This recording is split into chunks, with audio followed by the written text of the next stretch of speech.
राधा स्वामी, राधा स्वामी,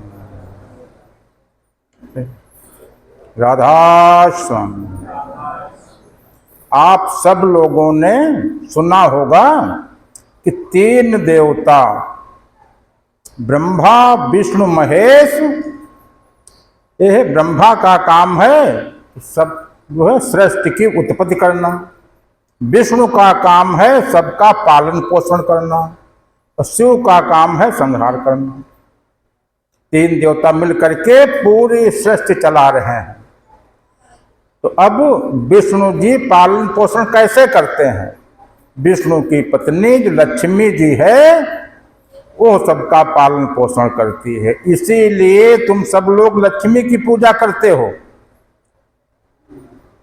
और लक्ष्मी ने क्या किया है?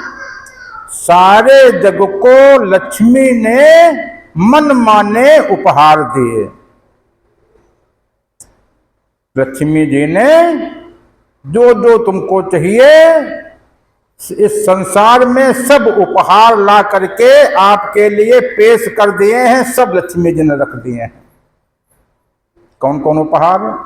8 प्रकार की लक्ष्मी होती है। धन लक्ष्मी रुपया पैसा देती है। धान्य लक्ष्मी जब प्रसन्न होगी तो खूब मोटर गाड़ी कार बंगला जो है खूब जमीन और जो प्लाट जो कुछ हो सब खरीदते चले जाओगे। ग्रह लक्ष्मी जब प्रसन्न होगी तो पति पत्नी में खूब अच्छा निपटेगा और दोनों जो है मौजूद रहेंगे। संतान लक्ष्मी प्रसन्न होगी तो जिनके बच्चे नहीं हैं बच्चे होंगे और बच्चे खूब उन्नति करके आपका नाम रोशन करेंगे तुम। और फिर वैभव लक्ष्मी जब होगी प्रसन्न होगी तो चारों तरफ जो है आपकी ख्याति कीर्ति जो है यश फैलेगा। ज्ञान लक्ष्मी प्रसन्न होगी तो ऐसा ज्ञान होगा कि उन्नति करने वाला। अज्ञान नहीं होगा। यदि वो प्रसन्न नहीं है तो क्या होगा? तो तुम्हारे पास चाहे जितनी प्रॉपर्टी हो, जैसे पांडवों ने सारा राज्य एक ही ढांव में लगा दिया, पत्नी को भी जुआ में एक ही ढांव में लगा दिया, सब चला गया। इसलिए ज्ञान लक्ष्मी भी आवश्यक है। निरोग लक्ष्मी खुश है, कोई बीमारी नहीं आएगी, नहीं तो नली से खाना जा रहा है।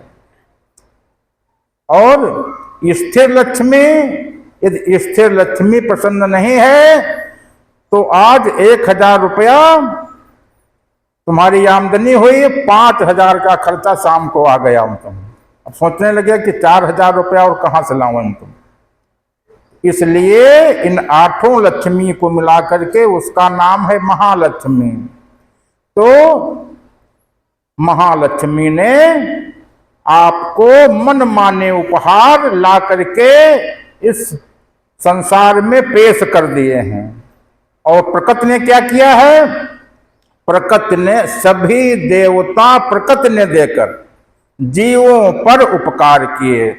सब देवताओं का काम है देना। जो लक्ष्मी जी ने ला करके यहाँ पर उपहार रख दिए हैं, सभी देवताओं से कहा गया कि इन सबको जो है तुम सब बांटो, जितना जो सब ले पाओ खूब सब लें। सब देवताओं को बांटने के लिए लगा दिया गया। देवताओं का काम जो है सौंप दिया गया कि तुम बांटो अपना अपना सब जो है जितना बांट पाओ। लक्ष्मी जी ने कह दिया तुम जितना बांट पाओ बांटो और कुछ कम नहीं होगा, तुम कम नहीं पड़ेगा, तुम बांटो तुम। लेकिन अब तुम लोगों को लेना नहीं मालूम है क्या कैसे लिया जाए, उस पर शर्त रखी गई। क्या शर्त? कि उन्हीं को देना। देख लेना कि जिनका मन हमारे परमात्मा के सन्मुख है उन्हीं को देना, और जो परमात्मा से विमुख है उनको न देना। तुम उनको फिर जो है वो अपना जितना कमाएं, जितनी कमाई करें, उस हिसाब से जितना फल हो उतना उनको देना तुम। वो जितना कमाए उतना उनको दो तुम। और बाकी जितने अपने हैं, अपने कौन हैं? कि जो परमात्मा के सन्मुख हैं, जिनका मन परमात्मा के सन्मुख है, उनको जितना बांट पाओ, सभी देवताओं से कह दिया खूब बांटो तुम, खूब बांटो तुम, ये शर्त रख दी गई। तो अब देवता लोग वैसे तो बांटने को लगाया गया था, खूब जो है बांटते रहते, लेकिन अब शर्त रख दी गई। वो आते हैं, देखते हैं कि अभी तो तुम परमात्मा से विमुख चल रहे हो, तो वो पहले अपने आदमियों को बांट रहे, मतलब कि जो उनसे गुस्सा है, जो उनसे जो है विमुख है, उनको क्यों बांटे तुम? वो जितना अपन काम करें, तुम्हारे यहाँ मजदूर लगे हैं, नौकर लगे हैं, शाम को जितनी उनकी मजदूरी हुई उतना अपन ले लें, अपने घर जाए, मतलब जो है। तो इसलिए इस शर्त का पालन करना है, क्या? तुम्हारा मन परमात्मा से सन्मुख होना चाहिए। अब मन सन्मुख कैसे हो जाए? सबसे बड़ी बात यह है कि मन सन्मुख कैसे हो जाए। तो सन्मुख इसलिए नहीं है कि जितना मन तुम्हारा नम्र होगा उतना झुकेगा, और यदि मन नम्र नहीं है, यदि मन नम्र नहीं है, सोना जो है जहां से चाहो वहां से मोड़ दो, इतना मुलायम होता है, इतना नम्र होता है, इसीलिए कीमती है, जहां चाहो वहां से मोड़ दो। लोहा को जब गर्म करो, जब खूब लाल लाल हो जाए तब उसको मोड़ो, तो थोड़ी देर बाद फिर जो है वो नहीं मुड़ेगा। और शीशा तो बिल्कुल नहीं मुड़ता है, मतलब जहां से मोड़ोगे टूट जाएगा, मतलब। तो मन इतना नम्र हो जाए, जितना मन नम्र होगा उतना ही ऊंचे उठोगे। तुमको तारने वाला, बोलने वाला, इस संसार में उन्नत कराने वाला, सब कुछ प्राप्त करने वाला केवल तुम्हारा मन ही है। ये मन चाहे तो तुमको राजा बना दे, चाहे तो तुमको रंक बना दे। और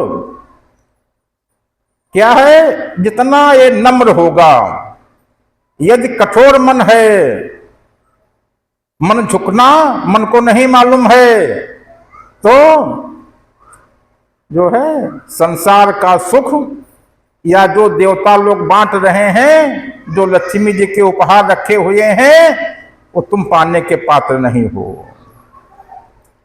तो मन झुकना चाहिए।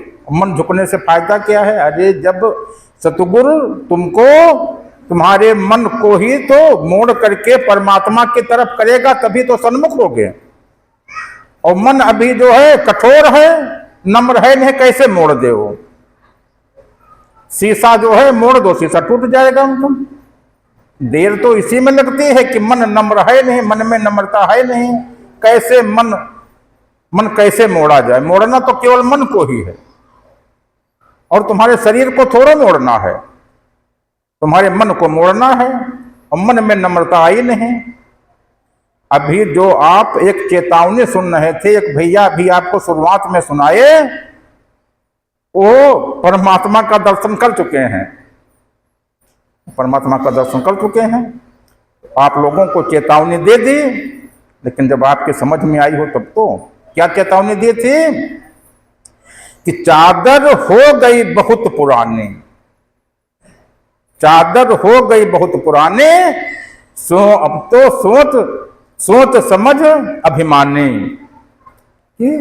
ए मन अभिमानी,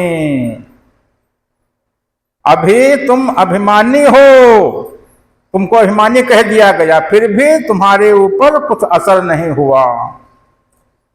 कितनी बड़ी बात तुमको कह दी गई कि अभी मन तुम्हारा झुकने को तैयार ही नहीं है, और चादर इतनी पुरानी हो गई कि वो जगह जगह से फट गई है, उसमें बहुत से गंदगी के दाग लग गए हैं, उसके सब जो रेसे रोए जो है सब निकल गए हैं, इधर उधर तागे जो है बिखर गए हैं।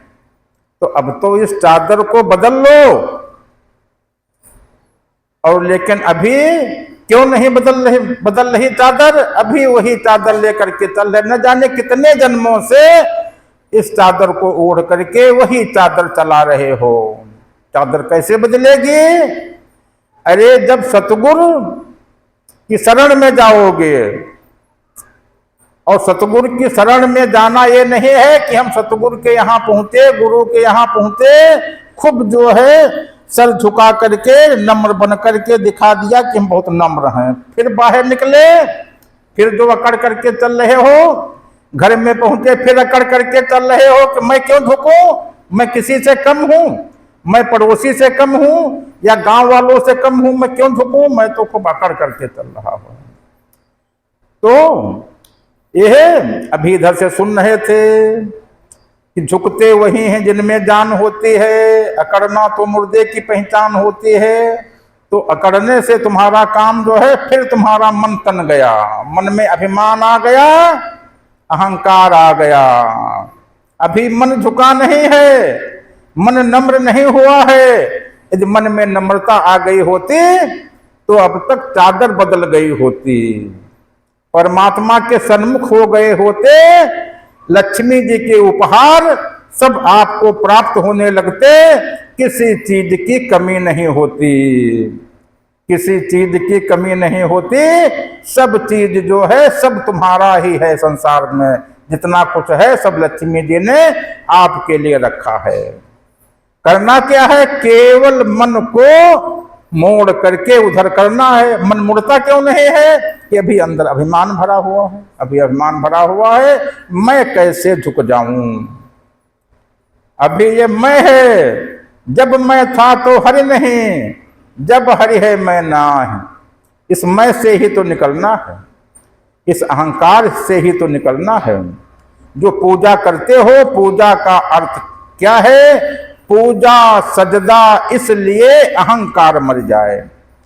पूजा करने का अर्थ तात्पर्य यही है कि हमारा अहंकार समाप्त हो जाए। जो अहंकार है, ऐसा अहंकार समाप्त नहीं हो रहा है। जबकि हम रोज सुनते हैं कि मान किया वो मर गए और डूबा उनका वंश, तीनों को तुम देख लो रावण कौरव कंस। जिन्होंने अभिमान किया वो है नहीं, उनका वंश भी नहीं है, और फिर भी जो है अभिमान अभी नहीं जा रहा है, अहंकार नहीं जा रहा है, अभी मन झुकने का नाम नहीं ले रहा है। तो झुकना यहाँ पे नहीं है, झुकना हर जगह पे है। जहां पे चलो मन तुम्हारा जो है झुका हुआ हो, मन झुका हुआ हो। और जब मन नम्र, जितना मन नम्र होगा, जितना मन नम्र होगा, उधर से लक्ष्मी जी के उपहारों की वर्षा जो है बरसात होने लगेगी। रिद्धियां सिद्धियां आकर के तुरंत मन के ऊपर बैठ जाएंगी कि हम बहुत दिनों से ढूंढ रहे थे कि हमको ऐसे साफ मन चाहिए, ऐसे निर्मल मन चाहिए। रिद्धियां सिद्धियां कहेंगे कि हम तो बहुत दिनों से तलाश में थे, लेकिन आपने बहुत देर कर दिया, आपने बहुत देर कर दिया। तो अब तो ये अभिमानी जीव अभी अब तो चेत जाओ, मन को नम्र करो, रिद्धियां सिद्धियां उस पर बैठे, सभी उपहार तुम्हारे लिए संसार में रखे हुए हैं, उनका उपयोग करो। और सतगुरु जो है तुम्हारे मन को मोड़ करके परमात्मा के सन्मुख कर दे, उधर से धार आने लगे, परमात्मा का दर्शन हो जाए और तुम्हारे अंतर में सब पूरा परिवर्तन हो जाए। कौन कौन परिवर्तन होना है? यह मन ही तो बदलना है। अभी तो मन कौवा है, पहले मन कागा रहे, गंदी चीजें खाते, अब तो मन हंसा हुआ, मोती चुन चुन खाते। तब जो है मोती चुन के खाने लगेगा हंस। तब जो है ये नहीं कि गंदगी पड़ी हुई है, गया उसके ऊपर कौवा टोंट मार दिया। तो फिर विचार करोगे, विवेक दृष्टि हो जाएगी, मत जो है कुमत से सुमति हो जाएगी। और जहां सुमति तहां संपत्ति नाना, जहां कुमति तहां विपत्ति निदाना। तो मन में परिवर्तन हो जाएगा, तुरंत परिवर्तन हो जाएगा, तुरंत मन बदलेगा। करना क्या है? केवल तुमको इसको नम्र कर देना है, झुका देना है, झुका देना है। ऊंचे पानी ना टिके, पानी जो है ऊंचे स्थान पे नहीं टिकेगा, जहां नीचा होगा वहीं पे आकर के पानी रुकेगा। ऊंचे स्थान पे पानी टिकता नहीं है। नल की और नर नील की गति समझे जो कोय, जे तो नीचो होए चले ते तो ऊंचो होए। तो जितना तुम अपने अंदर में नम्रता लाओगे, सागर कहता शीश झुकाकर मन में गहराई लाओ, पर्वत कहता शीश उठाकर हमसे ऊंचे बन जाओ। जैसे पहाड़ हैं ऐसे तुमको ऊंचे उठना है, मन को ऊंचे उठना है। लेकिन क्या समुद्र कहता है कि जैसे हम नीचे हैं, गहराई हैं, खूब भरे हुए हैं, जितने हीरे लाल मोती सब समुद्र की तलहटी में होते हैं। तो समुद्र कह रहा है कि यदि हमारी तरह से तुम मन में तुम्हारे नम्रता आ जाए, इतना मन जो है नीचा हो जाए, तो ये सब हीरे लाल मोती सब तुम्हारे यहाँ भी तुम्हारे मन के तलहटी में हो जाए। मन तो समुद्र है, मन तो समुद्र है। इस जब मन का मंथन होगा, समुद्र मंथन होगा, सब निकलने लगेगा, तुम सब निकलेगा तुम। तो जब मन में परिवर्तन होगा, कैसे होगा? जैसे इसको इधर से मोड़ करके सदगुरु जैसे परमात्मा के सन्मुख करेगा, मन में परिवर्तन और जीव में परिवर्तन।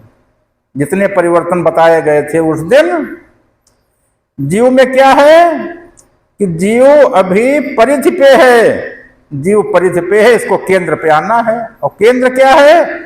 केंद्र वही परमात्मा है कि जहां से सब निकला, जहां से ब्रह्मा विष्णु महेश पहले निकले, शिव बिरंची विष्णु भगवाना उपजहि जासु अंश ते नाना, कि वहां से निकले वही केंद्र है, वहीं से धार फूटी है, वहीं से सब प्रकट हो रहा है।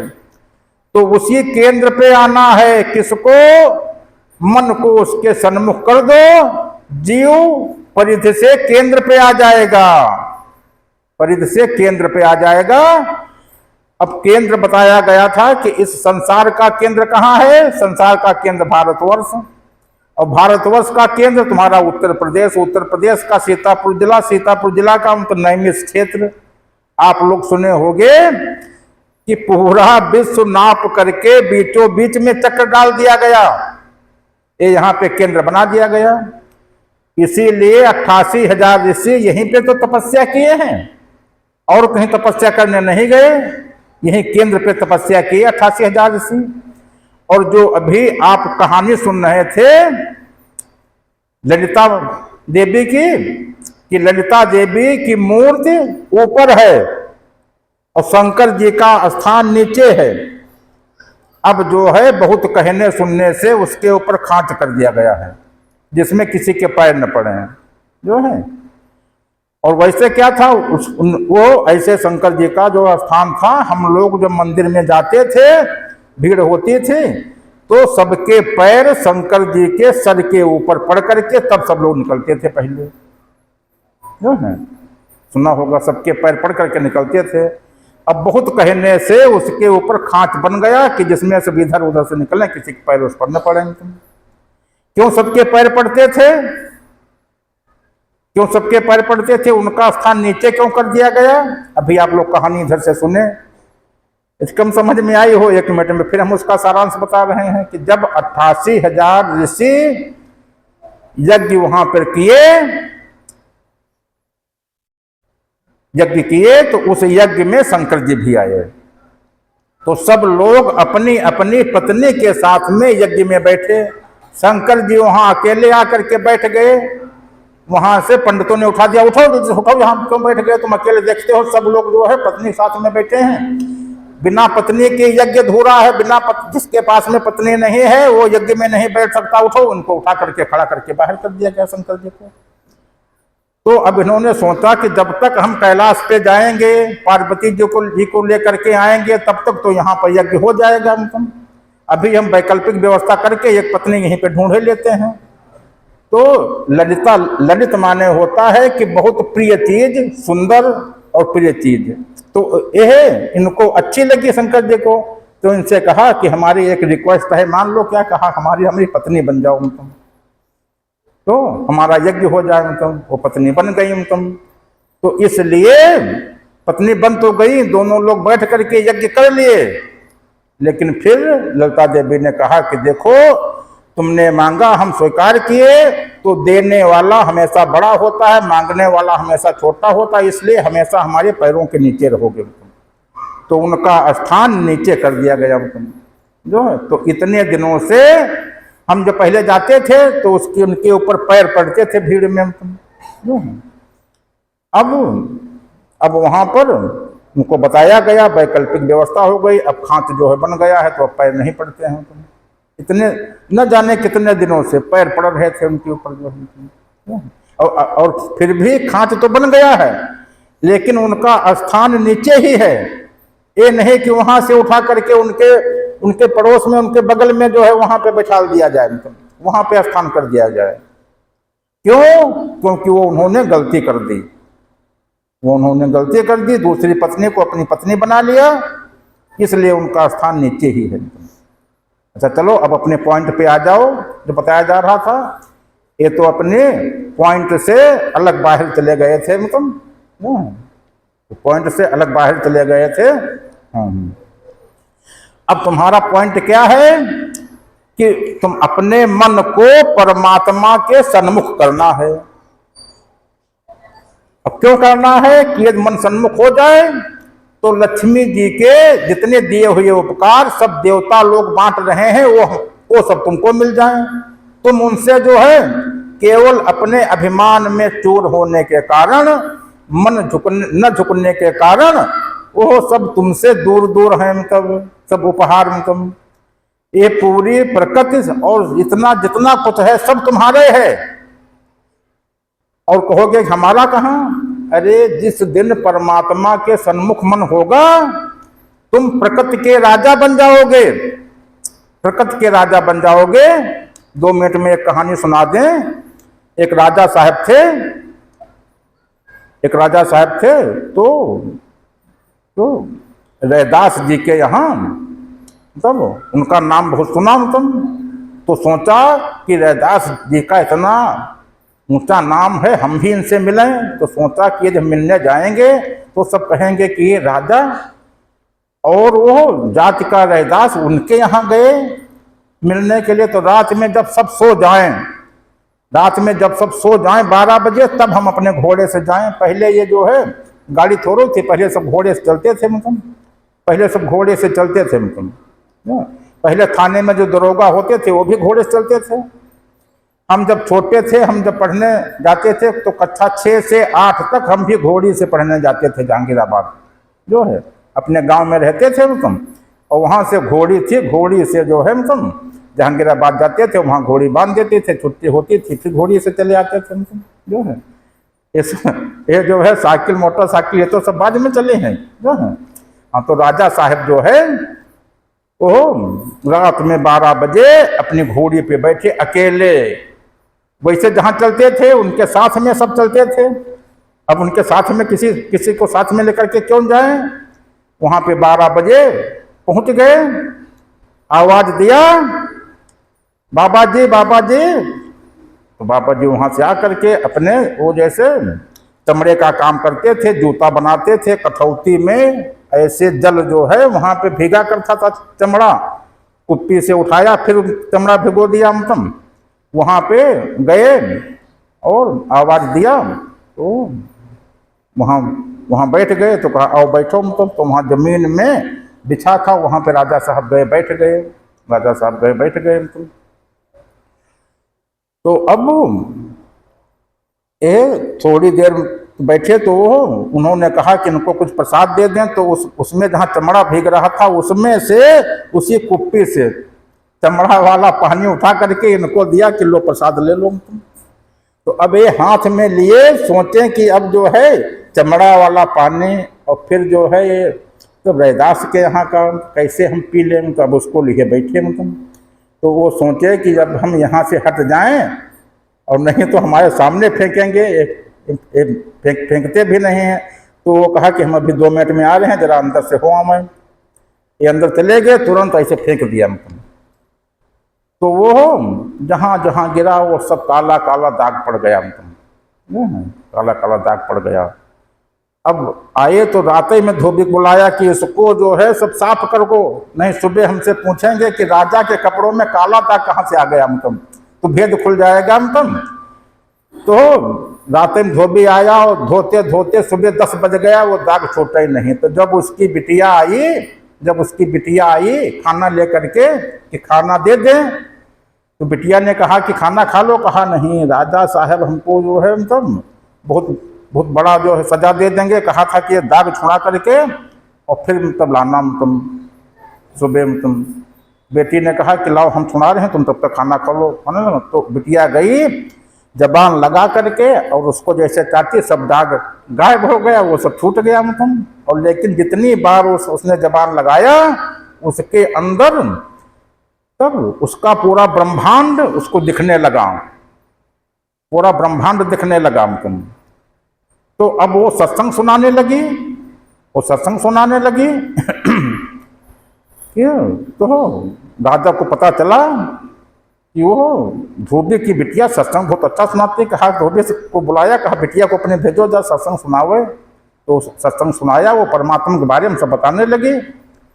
तो कहा बिटिया ये ज्ञान तुमको कहाँ से मिला, तुम्हारे गुरु कौन है? कहा कि जो आपका कुर्ता था उसमें जो काला दाग था उसको हम जबान से जो है लगा करके साफ किए थे, तभी से जो है हमारा ब्रह्मांड सब हमको दिख रहा है, जहाँ काल हमसे पूछो सब बताएंगे हम तुम। तो अब राजा ने सोचा कि अब हम फिर से जाएं मतलब। फिर अगले दिन जो है मतलब उसी दिन रात में फिर घोड़े पर बैठे, फिर 12 बजे पहुंच गए। बाबा जी, फिर बाबा जी बैठे। अब फिर 1 घंटे बैठे, कहा बाबा जी अब फिर चल रहे हैं। कहा जाओ भैया, ये सोचें कि फिर हमको वो दे मतलब, अब कि हम जो है मतलब उसको पी लें मतलब। कहा कि बाबा जी अब फिर चल रहे हैं। तो कहा जाओ मतलब। फिर ये थोड़ी देर बैठ जाए कि हो सकता भूल गए हो, अब की में दे दें मतलब, हो सकता अब की में दे दें मतलब। फिर 1 घंटा बैठे रहे, फिर कहा बाबा जी अब आज्ञा दीजिए मतलब। कहा हाँ भैया आज्ञा है, जाओ मतलब। तो कहा हम इतनी बार कह चुके हैं, जो उस दिन दिया था वो जो है आज नहीं दिया मतलब, इसीलिए हम बार बार कहते हैं। तो कहा भैया वो अब कहाँ, उस दिन तो मौज थी, तो उसको तो आपने मतलब जो मौज थी वो तो चली गई मतलब। जो पहली बार आता है तो पहली बार में मौज में मालूम नहीं तो क्या पा जाए मतलब। और फिर तो उसके परिश्रम पे है कि वो जैसे कैसा मन लेकर के आता है, क्या सोच समझ करके आता है, तब तो उसके अंदर में लालच होता है।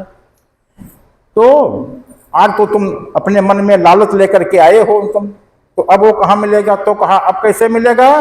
तो कहा कि अब तुम जाओ और राजपाट किसी को सौंप करके आओ, यहाँ पे सत्संग सुनो, फिर जब तुम्हारा नामदान होगा तब वो चीज मिलेगी तुम।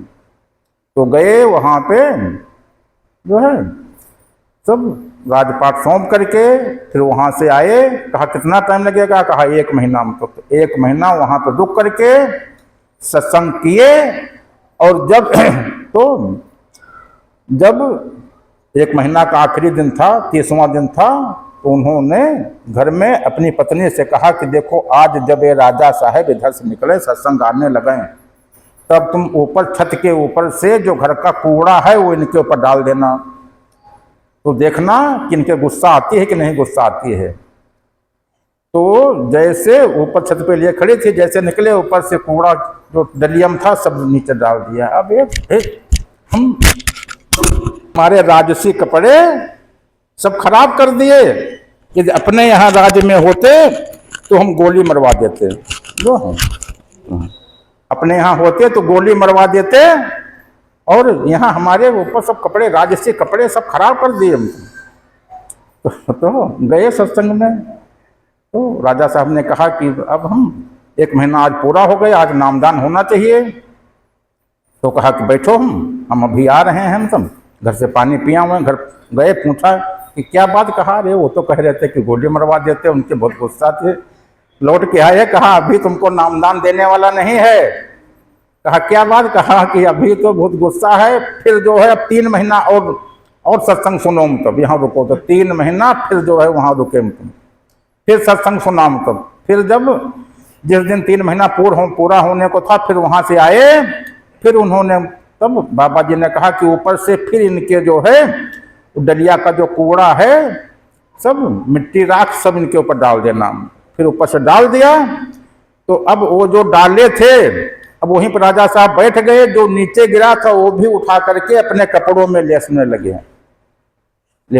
कहा कि ये किसी के संत के घर की विभूति, जिसको मिल जाए उसका जो है कल्याण हो जाए। ये हमको आज मिली, इतने दिनों तक नहीं मिली। और हाथ में भी लेस लिया, मुंह में भी लेस लिया, पैरों में, कपड़ों में सब लेस लिया। फिर वो लगा करके गए तुम। फिर जो है बैठे, कहा आज मतलब नामदान होगा। कहा बैठो हम अभी आ रहे हैं। फिर गए, पूछा कि आज क्या बात। कहा आज तो जितनी विभूति नीचे थी सब जो है मतलब सब उठा करके सब अपने लगा लिया मतलब। कहा तो ठीक, आज नामदान हो जाएगा। तो गए, उनका नामदान दे दिया। नामदान हो गया, परमात्मा का दर्शन हो गया। दर्शन होने पर क्या होता है, ये जो पूरी प्रकृति के तुम राजा बन जाते हो। जिस दिन परमात्मा का नामदान होगा उसी दिन पूरी प्रकृति के राजा बन जाओगे। जो चाहोगे वो प्रकृति में होगा। तो अब बाबा जी कहें कि अब राजा साहब जाओ, अपना राज्य देखो जा करके। कहा और जरा 1 हफ्ता रुक लें तुम। तो अब वहां से मंत्री लोग, कई लोग आए लेने के लिए, राजा साहब चलो। तो अब बाबा जी ने कहा कि हाँ राजा साहब जाओ। तो वहां से चल दिए। तो रास्ते में एक नदी पड़ी। नदी पे राजा साहब ने कहा 1 मिनट रुको। अपने जेब से एक सिक्का निकाला, 1 रुपया वाला, और बीचों बीच उसी पुल के ऊपर खड़े होकर के बीचों बीच नदी में डाल दिया। और कहा, मंत्रियों से कहा कि ये सिक्का जो है, जो हम पानी में गिर गया है, इस सिक्के को निकाल लो, फिर चले हम आगे।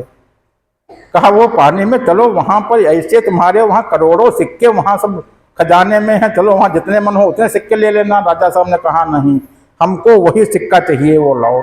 तो कहा वो कहाँ मिल सकता है, वो तो बीचों बीच नदी की धारा में चला गया, वो मालूम नहीं कहाँ होगा।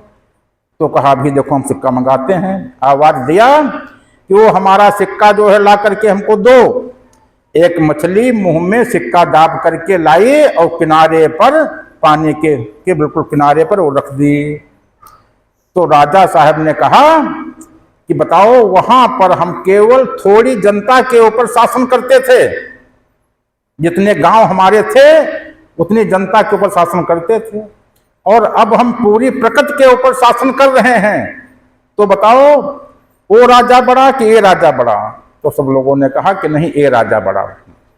तो ऐसे ही तुमको पूरी प्रकृति के राजा बनना है।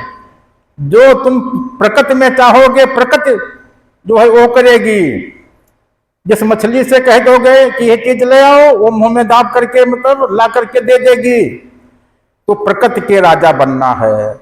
लेकिन अब उसमें कमी क्या है, अभी मन झुकने को तैयार है नहीं। तो मन उधर को मन मोड़ा कैसे जाए। तुम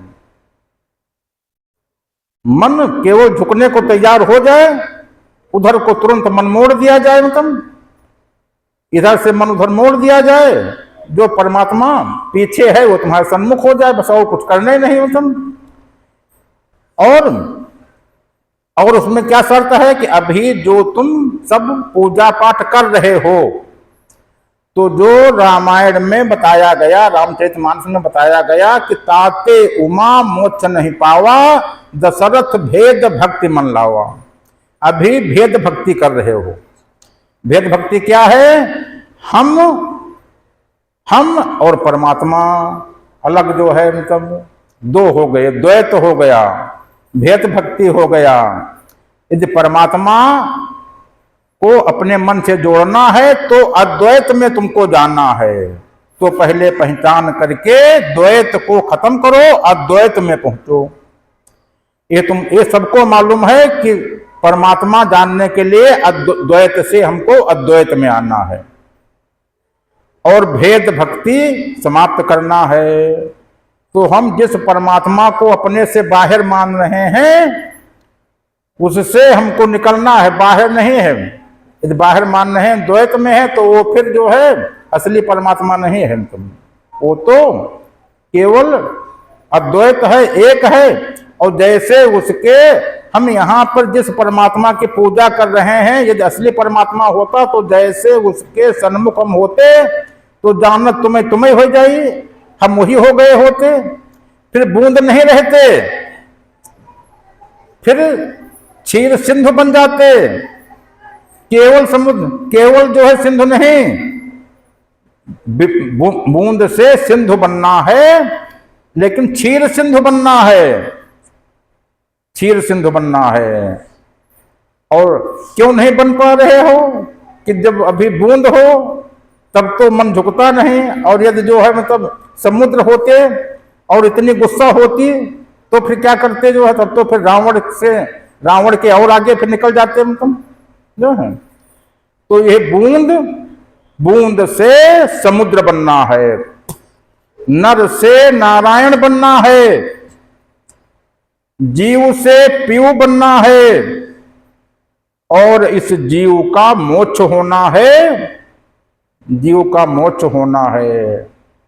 कैसे मोक्ष होगा? जो इसके ऊपर वायु तत्व का खोल चढ़ गया है परमात्मा अतत्व है, और यह तत्व बन गया है। इस तत्व से वायु तत्व समाप्त करके इसको अतत्व हो जाना है कि ईश्वर अंश जीव अविनाशी चेतन अमल सहज सुख राशि, इसको अतत्व बनना है। हम अतत्व क्यों नहीं बन पाते हैं? जिसकी पूजा करोगे वही बनोगे। तो गीता में लिखा हुआ है कि पत्थर पूजने वाले पत्थर होते हैं, जो कागज पूजा करने वाले कागज होते हैं। जैसे तुम जिसकी पूजा करोगे वही होगे। तो पूजा कर रहे हो तत्वों की, अतत्व कैसे बन पाओगे? अभी जो पूजा कर रहे हो तत्वों की पूजा कर रहे हो। अब कोई कहे कि मतलब तत्व पूजा क्यों कर रहे हो, कहोगे कि हम तत्व के हैं। तो तुम तत्व के हो, इसी से तो बाहर निकलना है। तुम्हारा जो जीव है वो ईश्वर का अंश है, उसको भूले पड़े हुए हो। वो तत्व का था नहीं, लेकिन यहाँ पे आकर के उसके ऊपर जो है ऐसा मुखौटा, ऐसा जो है कि जैसे कहानी सुना होगा कि व्याघ्र चर्म प्रतिचिन्न गर्दभा, कि गदहा जो है बाघ की खाल से ढका हुआ था। जो लोग जो है देखते थे, कहते थे कि ये तो मतलब ये तो बाघ आ गया, कोई वहां पे जाता ही नहीं था, सबका खेत खूब चराता था मतलब। तो अभी इसके ऊपर हवा का खोल चढ़ गया है, इसकी प्रेत यौन हो गई है, इससे मुक्त कराना है। कैसे मुक्त होगा? केवल अपने मन को उसके सन्मुख कर देना है, और मन की संगत जो है परमात्मा से करना है। और गीता का सार क्या बताया गया था? गीता का सार कि केवल सारथी परिवर्तन होना है। अभी तुम्हारे जीव को, तुम्हारे शरीर को मन चला रहा है, इसका सारथी मन है। और फिर कृष्ण सारथी बन जाएंगे। कृष्ण माने आत्मा। आत्मा जिस दिन इसके सारथी होंगे, ये मन पीछे बैठ जाएगा और मन वैसे हो जाएगा, तुम जानत तुम्हें तुम्हें हो जाई, वैसा ही हो जाएगा। और तुम्हारा संचालन आत्मा द्वारा होने लगेगा। सब पूरा परिवर्तन अपने आप हो जाएगा, बुद्धि सुमति हो जाएगी। और क्या है, तुम्हारी गति बदल जाएगी। अभी जो है गति ही नहीं ठीक है, जैसी मति वैसी गति। तो अभी जब मति नहीं सही है तो गति भी नहीं सही है। गति कौन? परम गति में पहुंचना है, विदेही गति में पहुंचना है। और इस शरीर में, शरीर से बाहर विदेह अवस्था में रहना है। विदेह अवस्था कैसे मिलेगी? कैसे मिलेगी? केवल द्वैत से अद्वैत में आना है, केवल द्वैत से अद्वैत में आना है, विदेह अवस्था मिल जाएगी। तो जो तुम पूजा पाठ करते हो वो देखो कि द्वैत है कि अद्वैत है। हम ध्यान कर रहे हैं तो ध्यान हम कर रहे हैं, और किसका ध्यान कर रहे हैं, दो हो गए, द्वैत हो गया। हमारे आंखें इसीलिए दो हैं, कान दो हैं, नाक जो है दो हैं, हम द्वैत में जी रहे हैं। जो ध्यान करते हैं तो हम, और जिसका ध्यान कर रहे हैं, दो हो गए। भजन कर रहे हैं, सुरत शब्द योग कर रहे हैं, तो एक सुरत एक शब्द, दो हो गए, ये भी द्वैत हो गया। मतलब इससे भी परमात्मा नहीं मिलेगा। मतलब तो द्वैत छोड़ना है, तत्वों की पूजा छोड़ना है, अतत्व तो क्या करना है। इसीलिए भक्ति चार प्रकार की होती है। एक तन की भक्ति, तन की माने इंद्रियों की भक्ति, शरीर की भक्ति। शरीर के द्वारा, इंद्रियों के द्वारा जो भक्ति होती है उसको तन की भक्ति कहते हैं। हाथ से हम आरती किए, तन की भक्ति हो गई। और भेद भक्ति तो है ही, तन की भक्ति हो गई। मन की भक्ति, मन से हम ध्यान कर रहे हैं, मन की भक्ति हो गई। कान बंद किए, सुरत शब्द योग कर रहे हैं, तो ये सुरत की भक्ति हो गई। चौथी भक्ति क्या है, आत्मा की भक्ति। तो आत्मा से आत्मा की भक्ति, आत्मा से ही आत्मा की भक्ति होना, वहां पे दो है नहीं। वो आत्मा वही परमात्मा है, और आत्मा से आत्मा की ही भक्ति होना है। मतलब वो हमको सीखना है, वही अद्वैत है। मतलब अब उसके लिए करना क्या, उसके लिए जप तप योग कुछ नहीं करना है। ध्यानातीत है, विचारातीत है, योगातीत है, इंद्रियातीत है, क्रिया कर्म से न्यारा है। क्या करना है, केवल मन को मोड़ करके उसके सन्मुख कर देना है, और कुछ करना ही नहीं। तो अब जो है मतलब, और तुम्हारे करने से होगा नहीं। जो 84 कहते हो, 84 क्या है, यदि कहें लखनऊ के पहले जहां छठा मील है वहां पर एक वो तो 51 शक्तिपीठ मंदिर बने हुए हैं। वहां पर उसके गेट पर ही जैसे अंदर प्रवेश करोगे, हम उसमें गए, हमने कहा कि ये सब पीले पीले रंग के घड़े भरे हुए रखे हैं, मतलब ढके हुए, इनमें क्या है। कहा कि इनमें 84 तीर्थों का जल ला करके इनमें रखा गया है। 84 तीर्थों का जल यहाँ पे रखकर वहां पे रखा हुआ है, उसके गेट के अंदर घुसोगे तुम। तो ऐसे ही 84 घट, 84 ही क्यों, मतलब वहां पे घट लाए गए। 84 घट तुम्हारे अंदर में हैं। उन घटों को गुरु जो है पार कराता है, कि जिस दिन तुमको सन्मुख करेगा तो दृष्टि डाल करके उन घटों से पार करा देगा।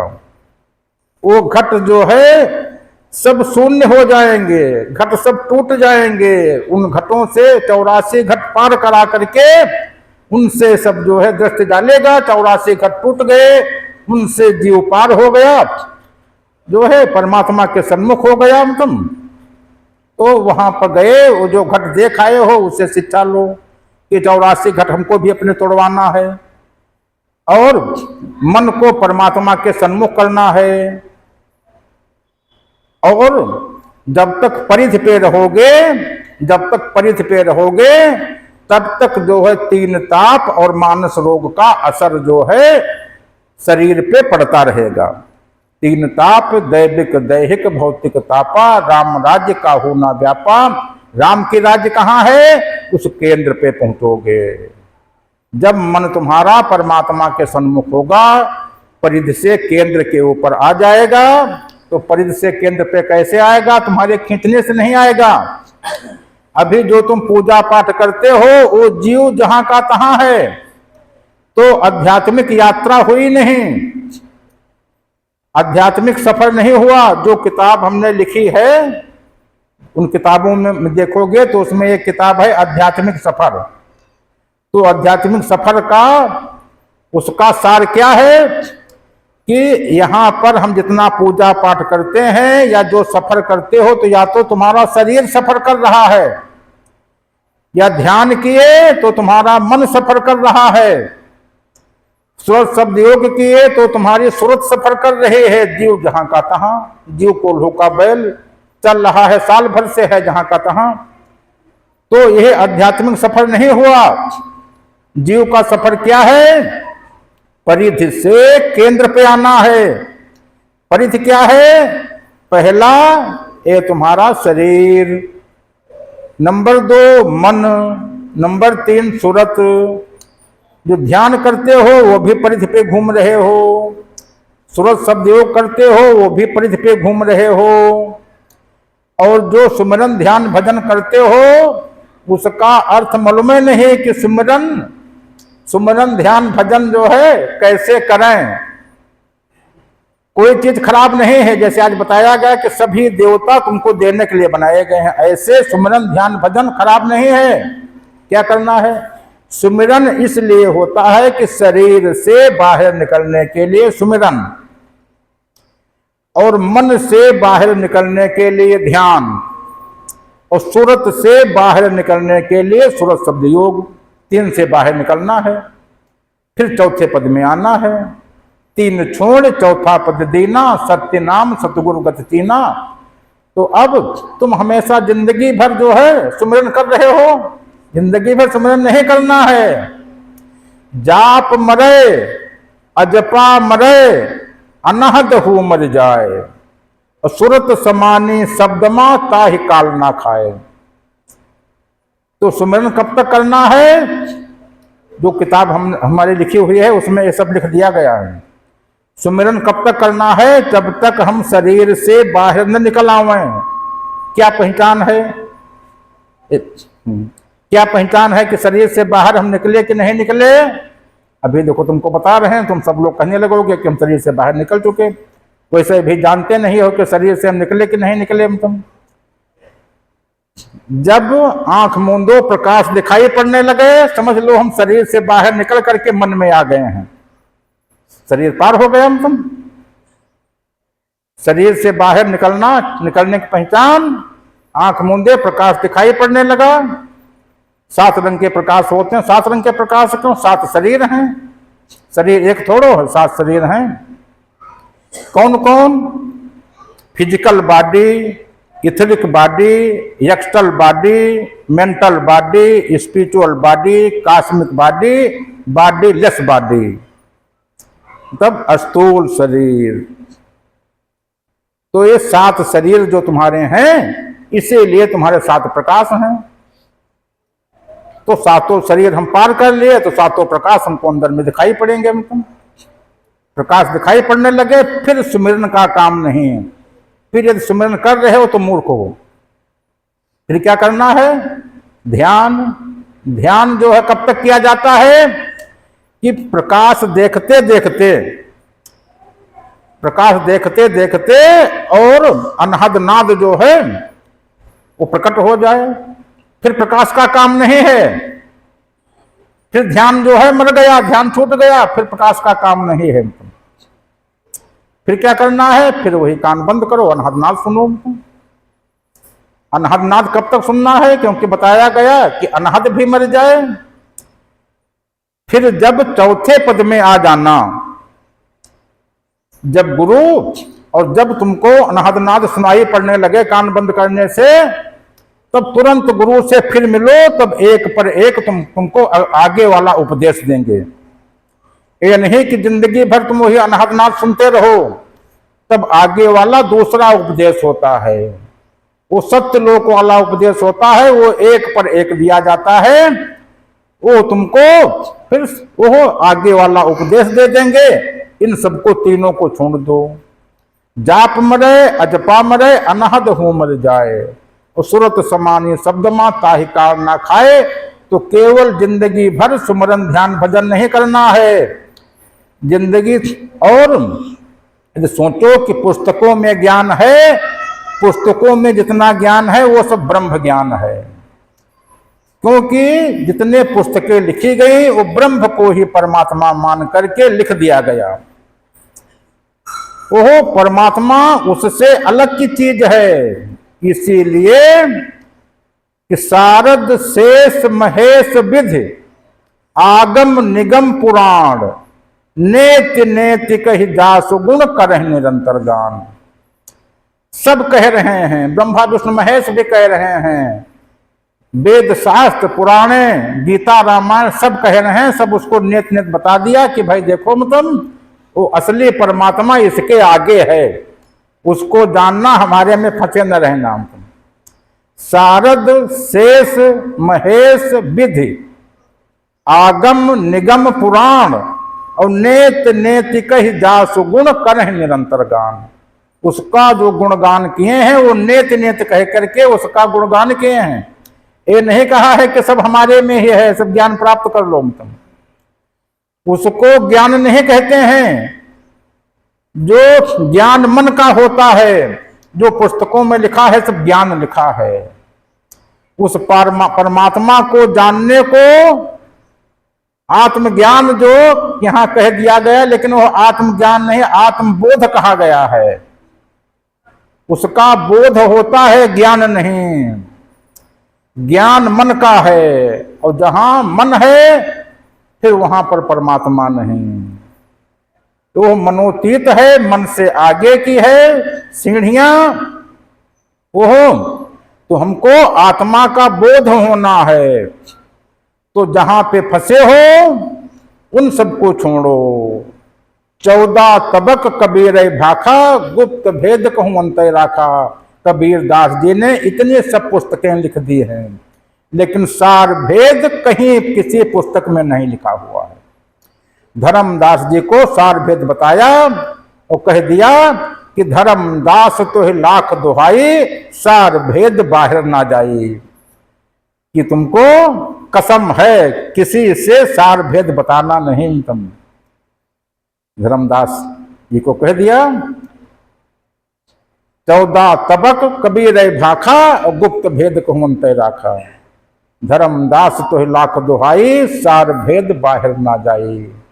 इसलिए सार भेद गुप्त कर दिया गया। क्यों? क्योंकि वो सतगुरु से मिलेगा। कैसे मिलेगा?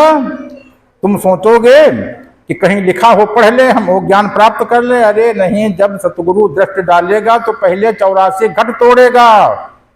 जब 84 घट तोड़ेगा तब जो है तुमको परमात्मा जो है वो लखाएगा। परमात्मा प्रकट नहीं होता है। जो कहते हो प्रकट, जो चीज प्रकट हुई है, ब्रह्मा विष्णु महेश प्रकट हुए हैं, उसकी किरण से प्रकट होते हैं। परमात्मा प्रकट नहीं होता है। जो चीज प्रकट होगी वो नष्ट हो जाएगी, जो पैदा होगी वो नष्ट हो जाएगी। परमात्मा प्रकट नहीं होता है। तो क्या होता है? आत्मघट प्रकट होगा। आत्मघट प्रकट होगा, उसके ऊपर धार गिरेगी। तुम अभी यदि आपके घर में टीवी है तो ऊपर जो छतरी लगी है, छतरी लगाओगे तो छतरी के ऊपर जो है जो धार आएगी वो तुम्हारे टीवी में जाएगी। तुम और जब तक एंटीना है नहीं तो धार गिरे कहां से? कैसे वहां अमेरिका का हाल सुन पाओगे तुम?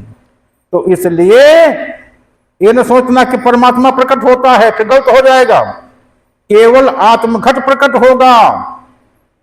एक तुम्हारा तन घट, ये शरीर है। मन घट क्या है? तो तुम्हारा मन है, जो विचार करते हो, ये मन है। और इस बस 2 घटों ही में ही जीवन जो है जीवन जी रहे हो। वो आत्मघट तो अभी प्रकट ही नहीं है। वो कैसे प्रकट होगा? जब सतगुरु के यहां जाओगे। केवल जाने से नहीं होगा। जब तुम्हारा मन नम्र हो जाएगा, झुकाने वाला हो जाएगा, मन झुकाने वाला हो जाएगा, जैसा दादा साहब का हो गया था। तुरंत मन झुका दिया जाएगा। मन झुका करके तुरंत मन को मोड़ करके उस धार से धार जोड़ दी जाएगी। तो यहां सुना होगा कि गंगा की धार इधर से, जमुना की धार इधर से, जहां दोनों मिलती है वहां गंगा यमुना सरस्वती अपने आप प्रकट होती है। तो ऐसे ही मन की धार इधर से जाएगी, परमात्मा की धार उधर से, दोनों धार एक में जहां मिली तुरंत त्रिवेणी प्रकट हो गई। उस त्रिवेणी को प्रकट करना है। उस त्रिवेणी में जीव को नहाना है। मन नहाएगा कौवा से हंस होगा। बुद्धि जो है कुमत से सुमति होगी। और रिद्धियां सिद्धियां मन के ऊपर बैठेंगी, तब अकेले नहीं चलोगे, सब तुम्हारे साथ में, जो पूरी फौज तुम्हारे साथ में होगी जो है। और फिर क्या होगा, इस प्रकृति के राजा होगे। फौज तुम्हारे साथ में क्यों चलेगी कि राजा साहब जा रहे हैं, प्रकृति का राजा जा रहे हैं। जैसे यहां पर मुख्यमंत्री प्रधानमंत्री आ जाए तो यहां पूरे जिले की जितनी पुलिस है और जितने सब डीएम एसडीएम सब जो है पहले से वहां मौजूद होंगे, साहब साहब करेंगे। ऐसे ही जो है सब जो है पूरी प्रकृति तुम्हारे स्वागत में के लिए तैयार खड़ी रहेगी। तुम तो क्या करना है, राजा बनना है। किसको बनना है, इस जीव को बनना है। तो और क्यों नहीं बन पा रहा है, मन अभी नम्र नहीं हुआ है। केवल एक कमी के कारण सब जा रहा है। उम्र जो है तेरी बीती उमरिया भजन बिना, जो है उम्र पूरी चली गई भजन के बिना, जो है उस राम भजन के बिना पूरी उम्र चली गई। सब जो है मतलब जो कीमती समय था निकल गया। क्या कीमती समय निकल गया, यदि ये पहले मिल गया होता तो अब तक जो है करोड़पति हो गए होते, करोड़पति हो गए होते। मतलब जब उम्र निकल जाएगी, जब उसका कुछ उपयोग करने वाला नहीं रह जाएगा, तब करोड़पति होगे। तो उसको लेकर के करो क्या।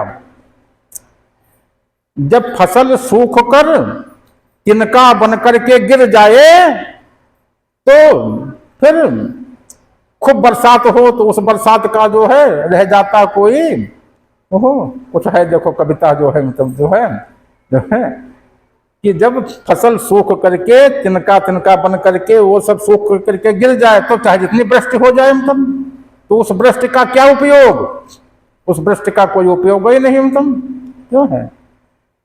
तो इसलिए कि समय पर जो है समय चूक पुण्य का पछताने, यदि समय पर चूक गए तो फिर पछताते रह जाओगे कि यदि हम भी पहले कहीं चेत गए होते तो हम भी जो है तब सब धन संपत्ति जो है बटोरे घूम रहे होते, सब धन हमारे पास में होता। और जो है हम तो अपने गुमान में घूम रहे हैं, अपने गुमान में घूम रहे हैं। और मन को, केवल मन को ही नम्र करना है। यदि हमारा भी मन नम्र हो गया होता, हमको भी सतगुरु के यहाँ उपदेश मिल गया होता, तो हम भी हमारे मन की धार परमात्मा से जुड़ गई होती, हमारे भी विचार बदल गए होते, हमारी भी बुद्धि सुमति हो गई होती। त्रिवेणी में हमारे पुरखे जो है, जैसे भगीरथी के पुरखे 70 गए थे, हमारे भी पुरखे जो है 70 जाते। और सब हम भी यदि चाहते कि उस मछली से एक सिक्का डाल करके के मंगवा लें तो हम भी सिक्का मंगवा लेते। तो सब उम्र निकल गई। और वो जो चादर है वो भी सब पुरानी हो गई। तो चादर हो गई बहुत पुरानी। और अब तो सोच अभिमानी, अभी क्या बताया गया था, तो अभी भी सोच लो, अभी भी जो है अपने मन को नम्र बना लो और फिर उस परमात्मा से जुड़ करके जीव का लक्ष्य पूर्ण करो, मन का लक्ष्य पूर्ण करो और मन को, परमात्मा को, मन को समर्पित कर दो। राधा स्वामी, राधा स्वामी, राधा स्वामी।